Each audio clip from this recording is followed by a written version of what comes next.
दोस्तों नमस्कार।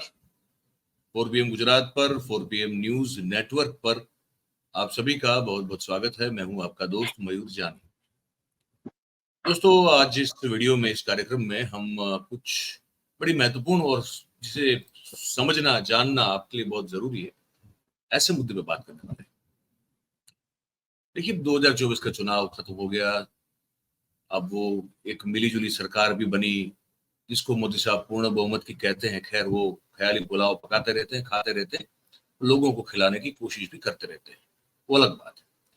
लेकिन ये जो विशेष सत्र जो चला, मुझे बड़ी रुचि ये थी, मुझे लगा कि ये बात, ये जानकारी आप तक पहुँचानी चाहिए कि इस विशेष सत्र में आँखों देखा हाल जो है, एक ऑब्जर्वर के दृष्टिकोण से जो पत्रकार ने देखा हो, जो सालों से, दशकों से एक्चुअली सेंट्रल हॉल और संसदीय कार्यवाही और हर चीज जो है वो कवर करते रहे हों, इस बार भी की हो, तो ऐसे वरिष्ठ पत्रकार को मैंने कहा कि आमंत्रित किया जाए, जिन्होंने वो जो जब नया नया उद्घाटन हुआ था अपने ये नई पार्लियामेंट का, तब वो राज को प्रस्थापित होते हुए भी देखा हो, और फिर इसी नए सत्र में उस राजदंड को हटाने की मांग होती हुई भी देखी हो। और बहुत सारी चीजें हुई है 10 दिनों में, हम सब जानते हैं। तो जिन्होंने इसको देखा है होते हुए, तो वो क्या उनका अनुभव है ये विशेष सत्र का, वो जानने संबंध की कोशिश मैं आपके लिए करने वाला हूँ। तो मैंने आज जो है बहुत ही वरिष्ठ पत्रकार, उनके वैसे बहुत सारी और भी पहचाने हैं, पर क्योंकि अपने बतौर जर्नलिस्ट ही जो है उनको आमंत्रित किया है, तो उसी तौर पे मैं आपको जो है उनका इंट्रोडक्शन दूंगा। तो बिलाल सब्जवारी साहब जो हैं, उनको मैंने बुलाया आज, तो उनको जोड़ लेते हैं हमारे साथ और उनका स्वागत भी कर लेते हैं। बिलाल भाई, बहुत बहुत स्वागत है आपका आज इस कार्यक्रम में हमारे साथ। जी जी जी। तो भूमिका तो आपने, जो प्रस्तावना थी आपने सुनी होगी। अब आपके ऊपर जो है, बस आप हैं और दर्शक हैं कि अगर बता दें, इतने इतने लंबे अनुभव में आपके ये सत्र जो आपने देखा है, कवर किया है सब कुछ, इसको भी कवर किया आपने, ये सत्र के बारे में आपने जो जो ऑब्जर्व किया है, अगर वो आप बताएं तो हमारे दर्शकों के लिए बड़ी जानकारी। मयूर भाई, मैं आपका शुक्रगुजार हूँ कि आपने मुझे 4 PM गुजरात के इस विशेष कार्यक्रम में आमंत्रित किया। और उस आमंत्रण की वजह यह है कि क्योंकि मैं एक जर्नलिस्ट होने के नाते संसद को पिछले 2 दशकों से कवर कर रहा हूँ। इसका मुझे काफ़ी अनुभव है। 25 साल से मैं दिल्ली में मुख्य भूमिका के पत्रकार के रूप में हूँ। यकीनन ये किसी भी पत्रकार के लिए एक गौरव का विषय है कि वो संसदीय प्रणाली, संसदीय अनुभव और उसके अंदर घटने वाली घटनाओं पर अपनी देश की जनता को अवगत कराए। यकीनन ये एक लम्हे फ़िक्र है। ये एक बड़ा संवेदनशील समय है जब हमने एक नई लोकसभा के माध्यम से पार्लियामेंट के अंदर एक नया कंपोजिशन देखा। जो 2024 का जनता ने मैंडेट दिया, वो काफ़ी महत्वपूर्ण मैंडेट है, खास तौर से इस दृष्टिकोण से कि वो पक्ष विपक्ष और दोनों के लिए एक प्रेरणा देने वाला है। विपक्ष को ये जो मैंडेट मिला है, उसके लिए इसमें एक संदेश छुपा है कि आप अपना संघर्ष जारी रखिए और जिन मुद्दों की जरूरत है लोकतंत्र के अंदर, उनको धरातल पर और राजनीतिक रूप से उतारते रहिए। वहीं सत्ता पक्ष को ये संदेश है कि साहब, जो सत्ता का जो अहंकार होता है, जो स्तर चढ़ के बोलने लगता है, अब उसको भी इस देश की जनता ने उसकी हैसियत में लाके खड़ा कर दिया कि आप भी अपने अब घुटनों पर रहिए, आपको भी ज्यादा उछलने की जरूरत है। तो कुल मिलाकर ये जो मैंडेट है डेमोक्रेसी के लिए बहुत ही फ्रूटफुल है और ये बताता है कि देश की जनता कितनी परिपक्व, कितनी इंटेलिजेंट। अब आते हैं इस कार्रवाई पर। देखिए, जब नया संसद बना और उसका उद्घाटन हुआ, तो उसके अंदर सिंगोल, जिसे राजदंड कहते हैं, उसकी स्थापना को लेकर एक बहुत बड़ा विवाद हुआ। और उस विवाद का कारण ये था कि उसमें देश की जो प्रथम महिला राष्ट्रपति द्रौपदी मुर्मू को नहीं इनवाइट किया गया था। क्योंकि पार्लियामेंट की परिभाषा ये होती है, लोकसभा, राज्यसभा और प्रेसिडेंट हाउस, ये तीनों मिलकर पार्लियामेंट की परिभाषा होती है। और जब आप उसमें से राष्ट्रपति को बाहर कर देते हैं तो ऐसा लगता है कि पार्लियामेंट की जो एक अवधारणा है वो कहीं ना कहीं पूरी नहीं हो पाई, जिसका एक लोगों के अंदर एक तस्वुर होता है कि नए राष्ट्रपति नए राष्ट्रपति खासतौर से महिला राष्ट्रपति के रूप में द्रौपदी मुर्मू अगर नए संसद का उद्घाटन करती, तो ये परंपराओं के एतबार से और पॉलिटिकल होने के नाते भी बहुत महत्वपूर्ण रहता है। प्राइम मिनिस्टर एक पॉलिटिकल पोजीशन होती है, एक पार्टी की विचारधारा को रिप्रेजेंट करते हैं, इसी को लेकर विवाद था। लेकिन आप ये देखिए कि जब समय का चक्कर घूमता है, समय का पहिया घूमता है, तो किस तरह से चीजें बदल जाती हैं। इस सत्र के माध्यम से जो नया शुरू हुआ, हमने 10 दिन का सत्र देखा जो 22 जून से शुरू होकर 3 जुलाई को समाप्त हो गया।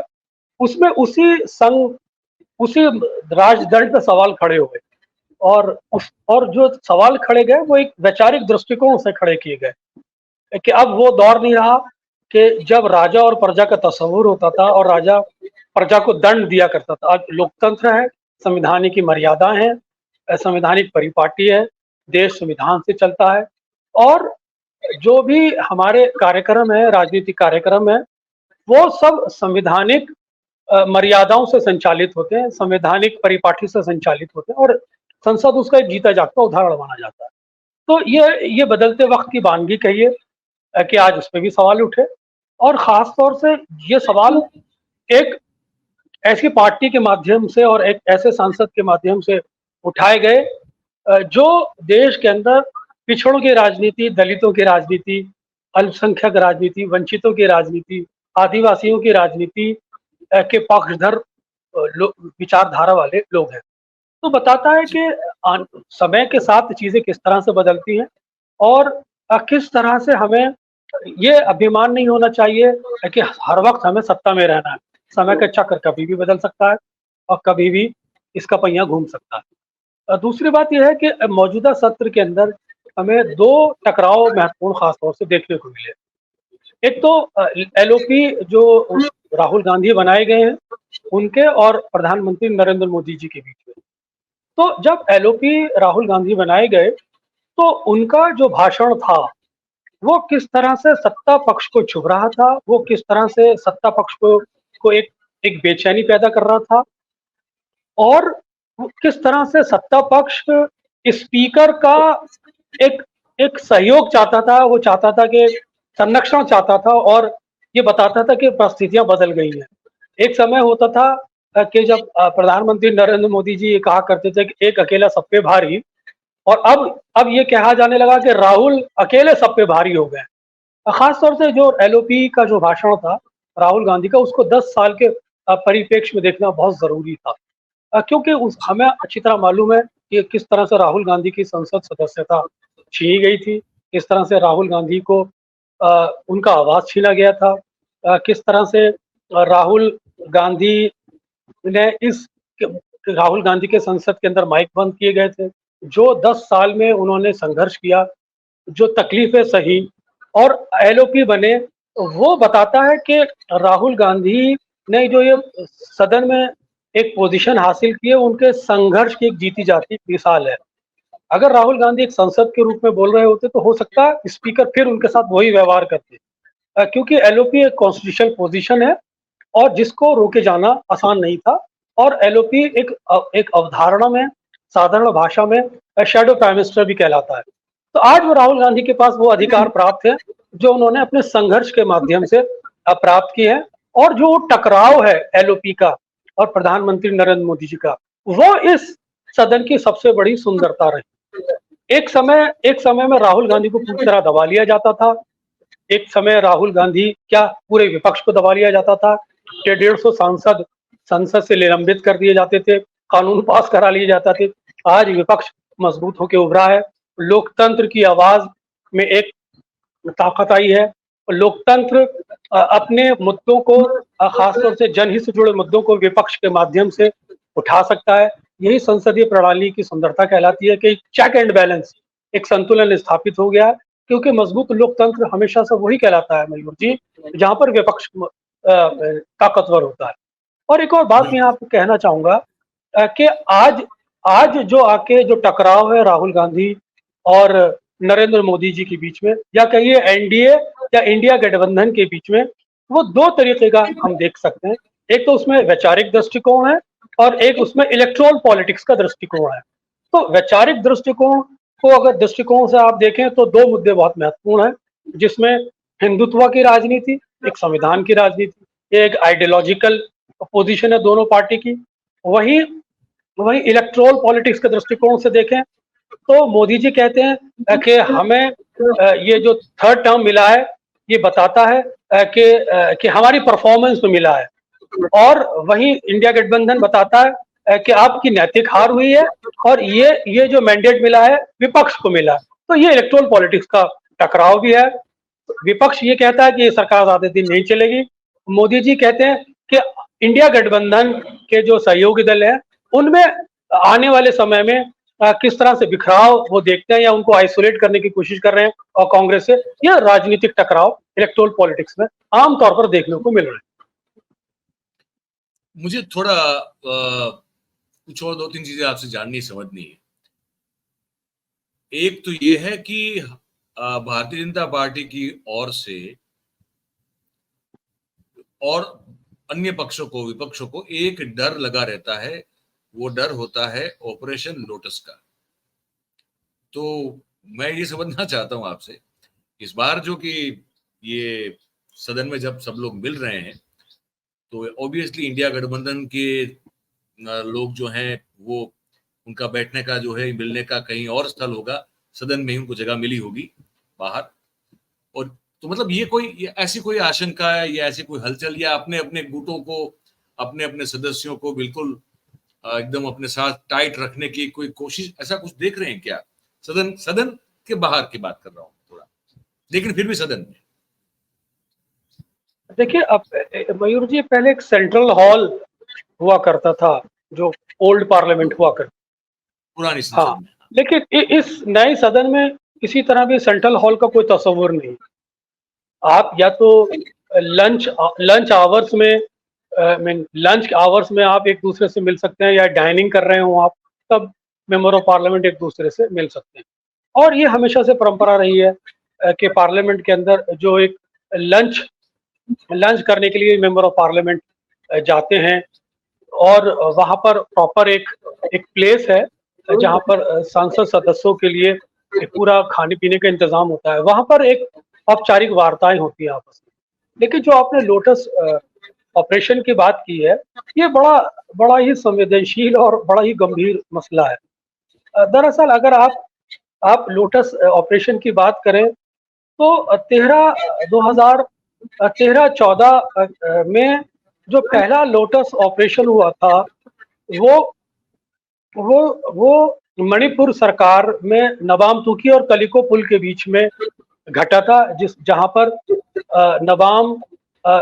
नबाम तुकी और कलिको पुल के बीच में जो आर्थिक झगड़ों का मैटर था वो एक राजनीतिक झगड़ों में बदला, और किस तरह से कांग्रेस के 22 विधायक टूट के दिल्ली में आए और अरुण जेटली और गृह मंत्री के संरक्षण में उसे नोएडा में ठहराया गया।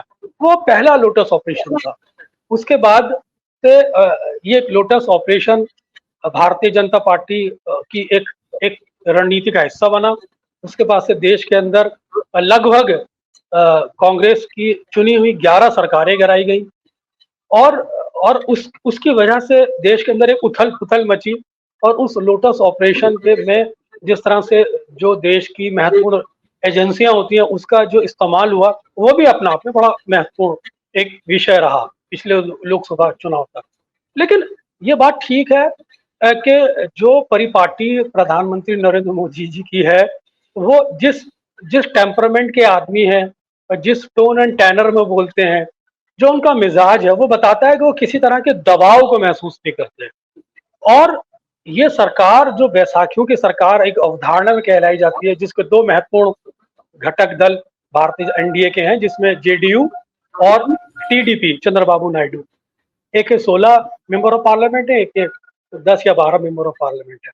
तो कोशिश यही रहेगी भारतीय जनता पार्टी की कि किस तरह से एक एक प्रिकॉशंस लेते हुए इनके मेंबर ऑफ पार्लियामेंट को कॉन्फिडेंस में ले लिया जाए, भले ही उसका डिक्लेरेशन ना हो, क्योंकि स्पीकर भारतीय जनता पार्टी अपना बना चुकी है। और अगर भारतीय जनता पार्टी दूरगामी रणनीति जैसी रही है, जिस तरह की उनकी टेंडेंसी रही है, वो यकीनन मैं बहुत जिम्मेदारी से कह रहा हूं, मैं कल भी इस बात को एक चैनल पे बैठा था, कहा था कि भारतीय जनता पार्टी इसमें चूक नहीं करेगी। वो पहले ही टीडीपी और जेडीयू के सांसदों को कॉन्फिडेंस में ले लेगी, और इस लेवल पे कॉन्फिडेंस में ले लेगी कि टीडीपी और जेडीयू को पता भी नहीं लगेगा। अगर किसी कारणवश या किसी किन्हीं परिस्थितियों के चलते टीडीपी या जेडीयू दबाव बनाने की कोशिश करती है या किसी तरह का चैलेंज करती है, तब उसकी बानगी नजर आएगी, उससे पहले नजर नहीं आएगी। आप ये कह सकते हैं कि भारतीय जनता पार्टी नीतीश बाबू और टीडीपी के जो मेंबर ऑफ पार्लियामेंट हैं, या कि ये आसान जबान में उनके घोड़े अपने अस्तबल में कब बांध लेगी, कब उसका कुछ पता नहीं, कब उसका उसके बारे में कुछ नहीं कहा जा सकता। तो भारतीय जनता पार्टी इसमें माहिर रही है।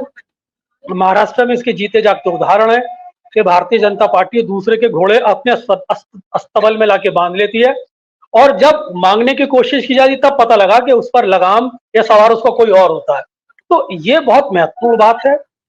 जिस तरह से प्रधानमंत्री नरेंद्र मोदी जी अभी तक जिस भाषा को जिस कॉन्फिडेंस के साथ बोल रहे हैं, तो वो बताता है कि उनकी लाइन तो यही रहने वाली है, वो इससे चूकने वाले नहीं है। क्योंकि ऐसा है ना बिलाल भाई कि इनके प्रधानमंत्री जी के ये 23-24 साल के इलेक्टोरल पॉलिटिक्स में ये शायद मेरी समझ में तो ये पहला ऐसा मौका है जहां पे इनको जो 10 दिन में ये जो सुनना पड़ा है, वो चुपचाप बैठ के और बिना साबुन जो उनकी मतलब धुलाई होती हुई हमने देखी, आपने देखी, सबने देखी। मतलब कि कोई भी आता है वो उनको जो है अड़का के चला जाता है। 10 दिन में हमने ये देखा है।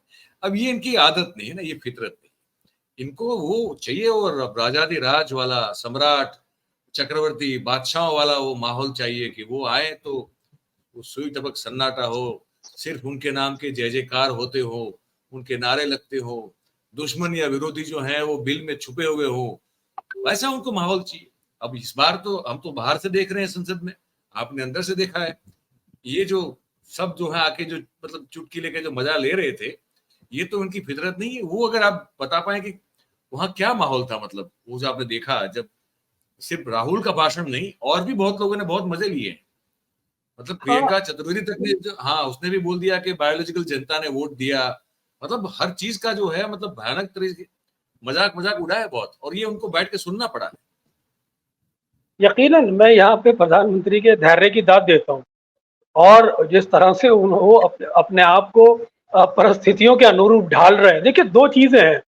प्राइम मिनिस्टर नरेंद्र मोदी जी के बारे में इस बात को तो लेके मैं बहुत आश्वस्त हूँ कि वो स्ट्रेटेजिकल बहुत फ्लेक्सिबल है।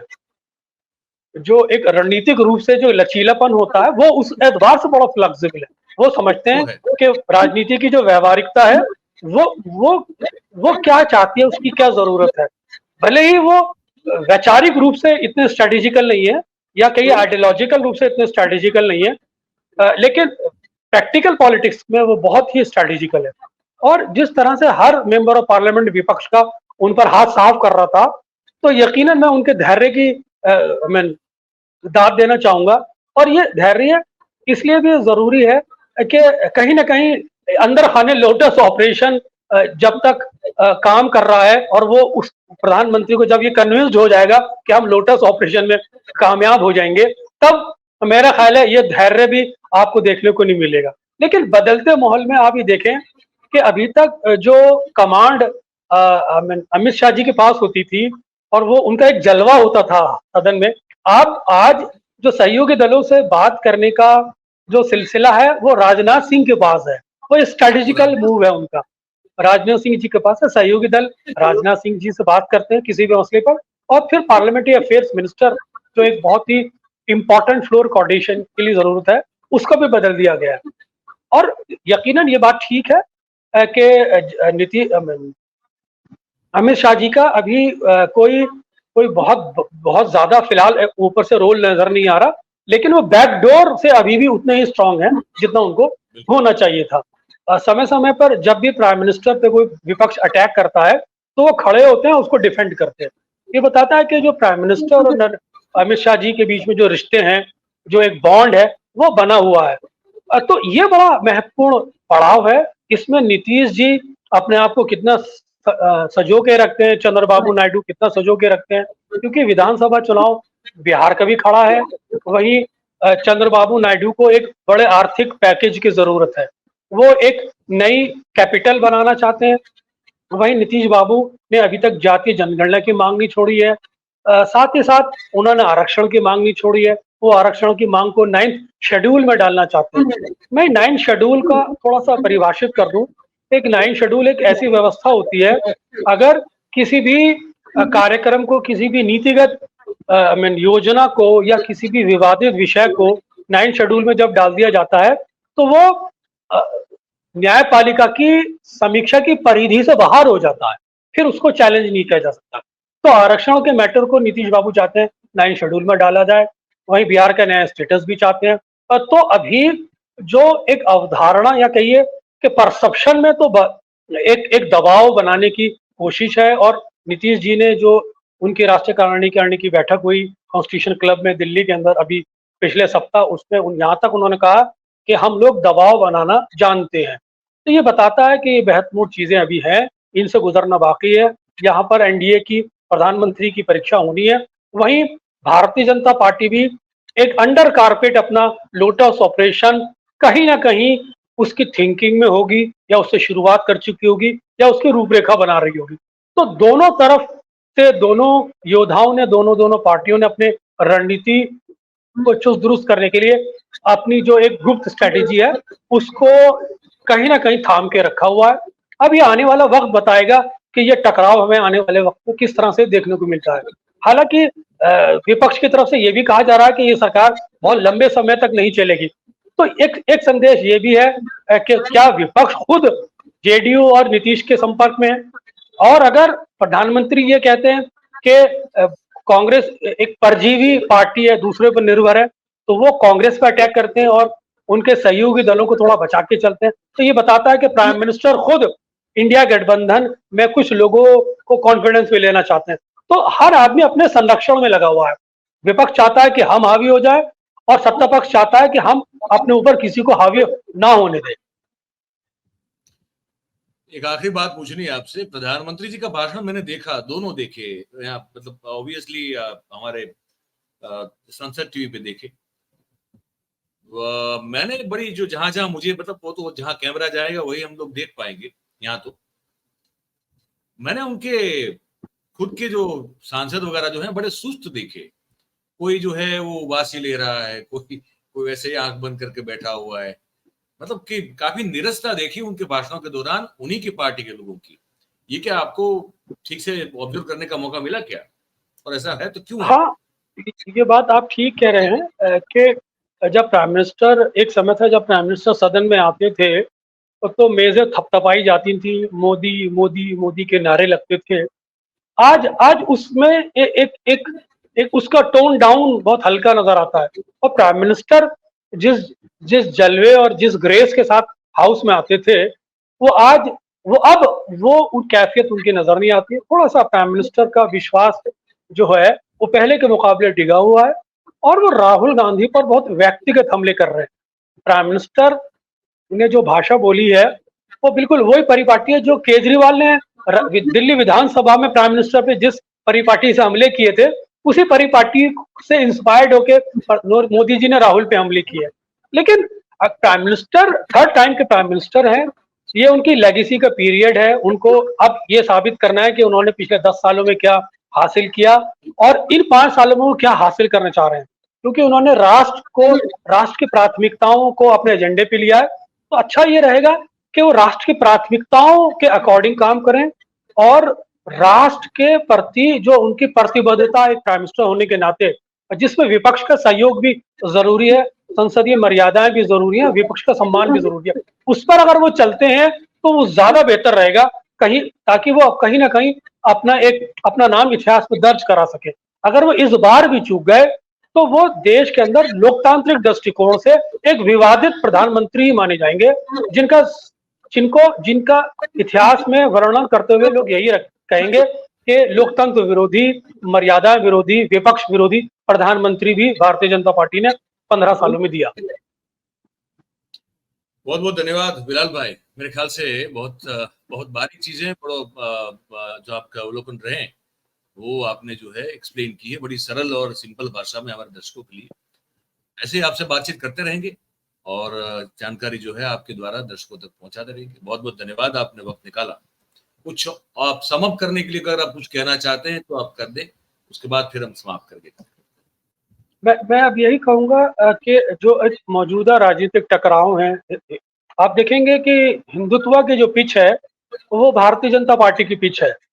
उसको राहुल गांधी उस पिच पर जाके खेलते हुए नजर आए और वो उनके एक विचारधारा का एक पहलू है। राहुल गांधी उसको छोड़ना भी नहीं चाहते और राहुल गांधी कांग्रेस उसे छूते हुए भी घबराती है। वही संविधान और सामाजिक न्याय की बात है जो इंडिया गठबंधन की पिच कहलाती है, उस पर प्रधानमंत्री कल खेलते हुए नजर आए। तो दोनों एक दूसरे के एजेंडे को एक्सपोज कर रहे हैं, दोनों एक दूसरे पे एक वैचारिक रूप से हमले कर रहे हैं। भारतीय जनता पार्टी चाहती है कि उनके हिंदुत्व के एजेंडे पर कोई कब्जा ना करे, उसको कोई एक्सपोज ना करे।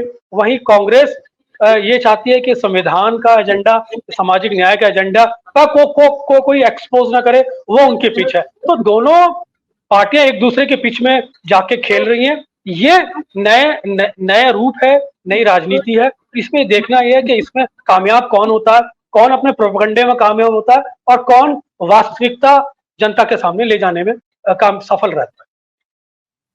बहुत सही बात कही, बहुत सही बात कही बिलाल भाई। Thank you very much.